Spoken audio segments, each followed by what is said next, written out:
ರಾಜ್ಯದಲ್ಲಿ ಮತ್ತೊಂದು ನೇಮಕಾತಿ ಹಗರಣ ಸದ್ದು ಮಾಡುತ್ತಿದೆ. ಈ ಬಾರಿ ಕೋಲಾರದ ಕೆಎಂಎಫ್ ವಿರುದ್ಧ ಆರೋಪ ಕೇಳಿಬರುತ್ತಿದೆ. ಶಿಫಾರಸು ಆಧಾರದ ಮೇಲೆ ನೇಮಕಾತಿ ಮಾಡಿಕೊಳ್ಳುತ್ತಿದ್ದು ಕೋಟಿ ಕೋಟಿ ಅಕ್ರಮದ ಕಮಟು ವಾಸನೆ ಬರ್ತಿದೆ.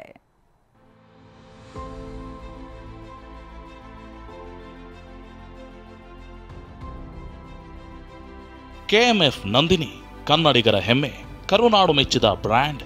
ಇದೇ ಕೆಎಂಎಫ್ನಲ್ಲಿ ನಡೆದಿರುವ ನೇಮಕಾತಿಯಲ್ಲಿ ಅಕ್ರಮದ ಕಮಟು ವಾಸನೆ ಹರಡಿದೆ.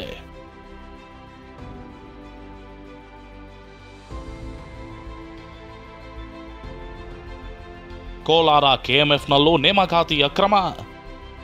ವಿದ್ಯಾರ್ಹತೆಗಿಂತ ಶಿಫಾರಸು ಪತ್ರಕ್ಕಷ್ಟೇ ಬೆಲೆ.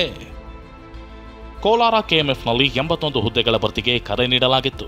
40 ರಿಂದ 1 ಲಕ್ಷ ರೂಪಾಯಿ ಸ್ಯಾಲರಿವರೆಗಿನ ಹುದ್ದೆಗಳಿಗೆ ಕಳೆದ ತಿಂಗಳು ಲಿಖಿತ ಪರೀಕ್ಷೆ ನಡೆದಿತ್ತು. ಸೆಲೆಕ್ಟ್ ಆದವರ ಫೈನಲ್ ಪಟ್ಟಿ 2-3 ದಿನದಲ್ಲಿ ರಿಲೀಸ್ ಆಗಬೇಕಿತ್ತು. ಅಷ್ಟರಲ್ಲಾಗಲೇ ನೇಮಕಾತಿ ಪ್ರಕ್ರಿಯೆಯಲ್ಲಿ ಅಕ್ರಮ ನಡೆದಿರೋ ಆರೋಪ ಕೇಳಿಬರುತ್ತಿದೆ. ಸಾಮಾಜಿಕ ಜಾಲತಾಣದಲ್ಲಿ ಸಂಭವನೀಯ ಪಟ್ಟಿ ಹರಿದಾಡ್ತಿದೆ.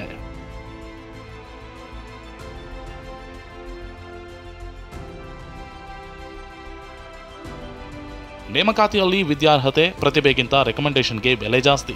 ಶಿಫಾರಸು ಪತ್ರ ತಂದರಷ್ಟೇ ಕೆಲಸ ಅನ್ನೋ ಆರೋಪ ಕೇಳಿಬಂದಿದೆ. ಸಂಭವನೀಯ ಪಟ್ಟಿಯೇ ಇದಕ್ಕೆ ಸಾಕ್ಷಿಯಾಗಿದೆ. ಒಕ್ಕೂಟದ ನಿರ್ದೇಶಕರು, ಶಾಸಕರು ಹೀಗೆ ಯಾರ್ಯಾರ ಶಿಫಾರಸು ಅನ್ನೋದನ್ನ ಅಭ್ಯರ್ಥಿಗಳ ಹೆಸರು ಮುಂದೆ ಬರೆಯಲಾಗಿದೆ. ಶಿಫಾರಸು ಪಟ್ಟಿಯಲ್ಲಿ ಡಿಸಿಎಂ ಡಿಕೆ ಶಿವಕುಮಾರ್, ಶಾಸಕ ನಾರಾಯಣ ಸ್ವಾಮಿ, ಮಾಜಿ ಸ್ಪೀಕರ್ ರಮೇಶ್ ಕುಮಾರ್, ಕೆಲ ನಿರ್ದೇಶಕರುಗಳ ಹೆಸರುಗಳು ಇವೆ. ಒಂದೊಂದು ಹುದ್ದೆಗೆ 40 ರಿಂದ 60 ಲಕ್ಷ ರೂಪಾಯಿ ಹಣ ಪಡೆದಿರೋ ಆರೋಪ ಕೇಳಿಬರುತ್ತದೆ. ಲಿಖಿತ ಪರೀಕ್ಷೆ ಆದ ನಂತರ, ಸಂದರ್ಶನ ಆದ ನಂತರ ನಿನ್ನೆ ಏನು ಸಾಮಾಜಿಕ ಜಾಲತಾಣಗಳಿಗೆ ಹರಿದಾಡುವಂತಹ ಈ ಒಂದು ಪಟ್ಟಿಯಲ್ಲಿ ಅಧ್ಯಕ್ಷರು, ನಿರ್ದೇಶಕರು ಮತ್ತು ಆಡಳಿತ ಮಂಡಳಿಯವರು ಇಂತಿಷ್ಟು ಹುದ್ದೆಗಳು ಹಂಚಿಕೊಂಡಿರುವಂತಹ ಪಟ್ಟಿ ಇವತ್ತೇನು ಸಾಮಾಜಿಕ ಜಾಲತಾಣ ಹರಿದಾಡುತ್ತಿದೆ, ಇದಕ್ಕೆ ಹೊಣೆ ಯಾರು? ಇನ್ನು ಹಗರಣದ ಬಗ್ಗೆ TV9ನಲ್ಲಿ ವರದಿ ಪ್ರಸಾರವಾಗ್ತಿದ್ದಂತೆ ಒಕ್ಕೂಟದ ಆಡಳಿತ ಮಂಡಳಿ ಸಮಜಾಯಿಷಿ ಕೊಡ್ತು. ಯಾವುದೇ ಅಕ್ರಮ ನಡೆದಿಲ್ಲ, ಒಕ್ಕೂಟಕ್ಕೆ ಕೆಟ್ಟ ಹೆಸರು ತರಲು ಮಾಡಿರೋ ಕುತಂತ್ರ ಇದು ಅಂತಂದ್ರು. ಒಂದಿಷ್ಟು ಪಟ್ಟಿನ ಎಲ್ಲೋ ಕಳ್ತನ ಮಾಡ್ಕೊಂಡ್ಬಿಟ್ಟು ಎಲ್ಲೋ ಇರೋದು ತಗೊಂಡ್ಬಿಟ್ಟು ನೀವು ಅದರಲ್ಲಿ ಬರ್ಕೊಂಡು ಡೈರೆಕ್ಟ್ ಹೆಸರು, ನಾಯಕರ ಹೆಸರು ಜಾಲತಾಣದಲ್ಲಿ ಬಿಟ್ಕೊಂಡು ದೊಡ್ಡ ಪ್ರಚಾರ ಮಾಡ್ತಾರೆ. ತುಂಬಾ ನೋವಿನ ಸಂಗತಿ ಏನಂದ್ರೆ, ಈ ಒಕ್ಕೂಟಕ್ಕೆ, ಈ ಆಡಳಿತ ಮಂಡಳಿ ಯುವಕರಿಗೆ ನೇಮಕಾತಿ ತಂದ್ರೆ ಅವಕಾಶ ಸಿಗ್ತದೆ ನಾವು ಮಾಡಿದ ಸಂದರ್ಭದಲ್ಲಿ ಇದು ದೊಡ್ಡ ಒಂದು ಸಿದ್ಧಾಂತ ನಡೆದಿದೆ.